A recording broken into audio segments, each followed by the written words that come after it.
las 8, son las 8:09. Vamos con Oli Matos, adelante. Saludos, buenos días. Hoy es jueves 30 de mayo. El 30 de mayo es un día importante en la República Dominicana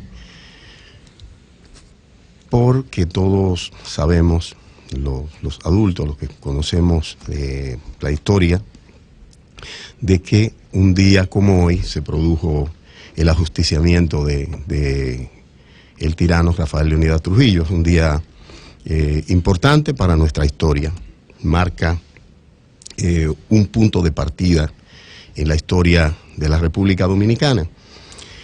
Y quiero iniciar hablando de este tema porque hay mucho cuestionamiento ahora si nuestra sociedad ha aprovechado lo que ha sido este modelo de democracia imperfecta, que cada vez está más impactada por el caos y por el desorden. Frank Westermayer, quien es el presidente de Alemania, es una figura en Alemania, el presidente, que casi no se menciona, pero él es una figura importante en la vida política del país. Dio unas declaraciones ayer importantísimas. Él decía: la libertad tiene sus reglas. Es decir, la libertad tiene también sus reglas. No creemos que hay libertad. Por ejemplo, los promotores del libre comercio hablan del libre comercio, pero donde hay libre comercio hay reglas que permiten el libre comercio. La democracia es democracia si el Estado de Derecho funciona. No es solo porque se vaya a votar en las elecciones. En la tiranía de Trujillo había elecciones en la República Dominicana, se votaba. En otras tiranías también se vota. Entonces, no es simplemente un proceso electoral lo que determina si un país es democrático o no es democrático. Muchas veces vemos que la contaminación del proceso electoral, y vemos que ni siquiera eso lo hacemos en plena libertad. Entonces, no distraemos en sandeces, en cuestiones poco fundamentales, como la resolución 33/2019 del Ministerio de Educación. Incluso he visto gente con muchísima credibilidad en la sociedad presentar imágenes de violencia y agresiones que ocurren a diario en nuestro país por la pobreza y la desigualdad, como que desde el ámbito de las iglesias se estuviera promoviendo esto. Y es totalmente falso. A mí no me llevó a la escuela mi padre, me llevó mi mamá.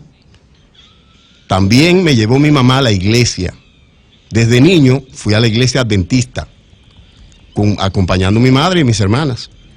Y ahí aprendí a respetar y amar a mi prójimo y a mi familia, y a respetar y amar a la mujer.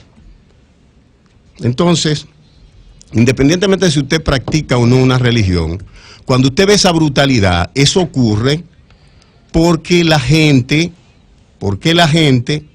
ni tiene escuela ni tiene religión en esos lugares. Es decir, ese salvajismo que vemos, incluso yo le pudiera presentar imágenes de dos jóvenes, adolescentes o ya apenas adultas, 19, 20 años, matándose a trompada y a golpe y a agresión y jalándose el pelo, dos mujeres. Entonces, eso es el resultado ¿de qué? De que estamos en una sociedad donde el Estado cada vez se ausenta, se desentiende de sus obligaciones y no tenemos los medios para dirimir conflictos en diferentes lugares. ¿Dónde hay que buscarle solución al problema de la agresividad que tenemos y de la violencia con la que vivimos, señores? En los entornos donde se produce la violencia. Aquí, cada vez más, hemos visto cómo se ha ido reduciendo la política de seguridad ciudadana en el Estado. Y hay varios estudios. José mismo tiene una ley que hay en el Congreso y ha estado hablando de eso incluso antes de ser congresista, que está patinando ahí. Luis Abinader presentó en la campaña del 2016 una propuesta de seguridad y de cambio del sistema de gestión de la justicia y de la seguridad para hacerla accesible a la gente, para garantizar que donde las estadísticas de la delincuencia y de la inseguridad son mayores, hay exista un mayor nivel de asistencia del Estado, de presencia del Estado, para quitarle el mando a los vándalos y pasarlo a la autoridad, que es lo que necesita esta sociedad. Sin embargo, nos pasamos la vida discutiendo sandeces que sabemos que no van para ningún lado y gastamos toda esa energía. La gente necesita mejorar la educación en matemáticas y físicas, que cada vez nos quemamos y sabemos menos. Entonces el problema aquí no está entre los niños que están en la escuela. La escuela en la que yo estudié era mucho más atrasada que la de hoy. Y a nadie le dijo, a mis hermanas estudiaron carrera como medicina, ingeniería. Y eso mientras yo me decidí por otra carrera, nadie le dijo que no estudie, que estudié esto o aquel. Entonces, creo que hay que buscar el problema en otro lugar. En otro tema, no quiero que pase mi comentario de hoy sin referirme a dos situaciones. Uno, un tema que abordaron ustedes ayer aquí, y es el tema del financiamiento y el proyecto de Punta Catalina. Los constructores del Empire State, los hermanos Eiken, acuñaron una frase. Dijeron, una construcción, dijo el principal, es como una guerra. Usted la gana cuando la construye con el presupuesto y en el tiempo que fue planificado. En el tiempo y con el presupuesto que fue planificado. Antes de yo estar aquí con ustedes en el Sol de la Mañana, mi amigo, lo considero mi amigo, el licenciado Rubén Bichara, estuvo con ustedes aquí. Y hablaba de 40 meses para la construcción de Punta Catalina. Vamos demasiado lejos de esa fecha, demasiado lejos. Y si es verdad lo que Julio planteó ahorita con respecto, por ejemplo, al tema de Brasil, de la crisis que se presentó, que nadie puede desentenderse de ella porque todos la conocemos, no menos cierto es que esa obra tiene una serie de flaquezas que ponen en cuestionamiento la gente que decidió dónde hacerla, cuándo y cómo. Y esa flaqueza, quien la está pagando es la sociedad dominicana. Es decir, la proyección era que en el 2016 la obra estuviera lista, ya. Escuché a José diciendo, aquí, diciéndole al propio Bichara, bueno, tendremos energía mucho más barata y eficiente.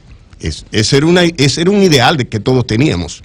Sin embargo, ¿qué tenemos hoy? Es la pregunta. ¿Y qué hay que hacer? Por ejemplo, esta es una obra donde hay una enorme inversión de recursos del pueblo dominicano que debe manejarse con transparencia y explicarle a la gente qué ha pasado, que todavía, también tengo una declaración de José Ramón Peralta en el 2016 diciendo que en el 2017 era el fin de los apagones, que se la pudiera presentar a ustedes, pero no hace sentido que la presentemos. ¿Qué ha pasado? ¿Cuál es el problema que tenemos? ¿Y para cuándo esperamos que esté funcionando este proyecto, este proyecto de inversión tan importante de la sociedad dominicana? Eso debe aclararse porque realmente hay un maco ahí que no ha sido aclarado. Lo que Julio planteaba ahorita hace sentido.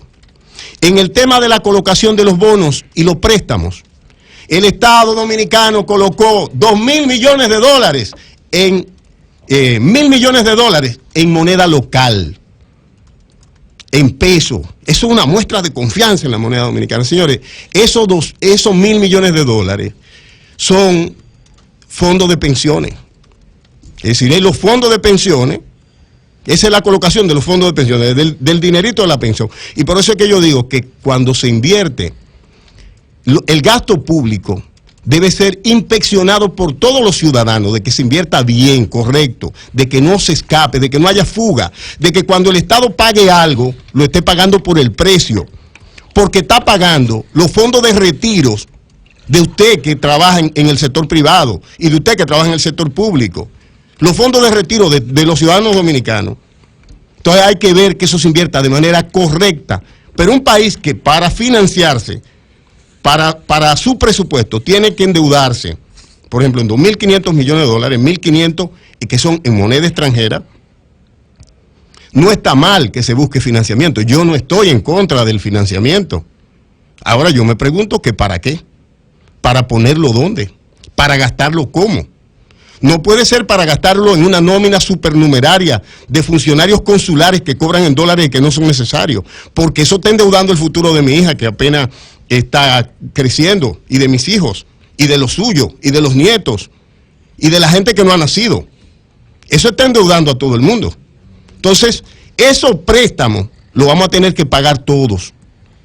Por eso hay que supervisar cómo se gasta el dinero público.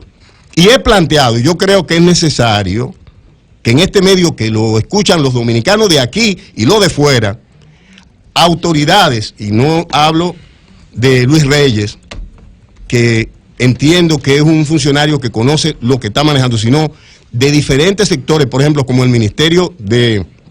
varios ministerios que se ha hablado de que nómina supernumeraria de gente que no hace nada está costándole a la sociedad dominicana millones de pesos mensuales.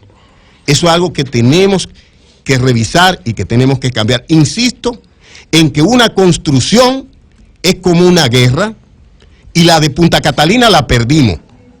Y digo que es como una guerra porque estoy de acuerdo con los constructores del Empire State cuando decían que para usted ganar una guerra que se llama construcción, usted tiene que terminarla en el tiempo y con el presupuesto pautado.